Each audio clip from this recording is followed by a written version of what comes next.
بسم اللہ الرحمن الرحیم. سب سے پہلے میں پالچنار پریس کلب کا شکریہ ادا کرتا ہوں.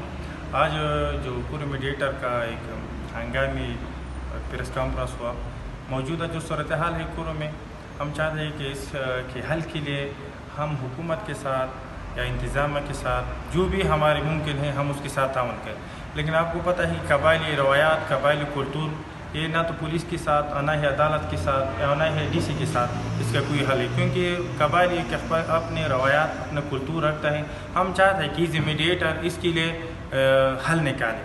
بینگ اے میڈیٹر ہم چونکہ نیوٹرل لوگ ہیں, مختلف علاقوں سے تعلق رکھتے ہیں, تو اس لیے جہاں بھی تنازع ہو انشاءاللہ وہ لوگ ہمیں آسانی سے ایکسیپٹ کریں گے.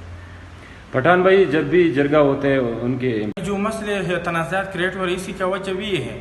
اگر دو بھائی کے مابین آپ جرگہ بھی کریں تو عدالت اس کو ویلیو نہیں دیتے, پولیس اس کو ویلیو نہیں دیتے, یعنی جرگے پر جو اعتماد تھا لوگوں کا وہ ابھی ختم ہوا. اسی وجہ سے جو تنازعات ہے تو ایک دن بہ دن بڑھ رہے ہیں. اگر لوگوں کا جرگہ مضبوط ہوتا تھا, ڈی سی, عدالت, پولیس اس کو توجہ کے ساتھ ساتھ ایکسیپٹ بھی کر دیتے ہیں, تو یہ ذاتی مسئلے ہے, یہ بجائے عدالت کے, بجائے پولیس کے, یہ گاؤں میں, قومی میں حل ہوتے تھے. ابھی جو مسئلہ ہے قوم میں ہوتا ہے وہ قوم میں حل نہیں ہوتا ہے, کیونکہ اس کو پتہ ہے کہ پولیس تو جانا ہوگا, عدالت میں جانا ہوگا. اگر یہ سسٹم نہ ہوتا, یہ نظام جو ابھی لاگو ہے, تو ہمارے جتنے مسئلے پہلے سے بھی چل رہے تھے, لیکن زیادہ تر کا حل ہم اپنی گاؤں میں, اپنے علاقے میں, اپنے قوم میں نکالتے تھے. Thank you.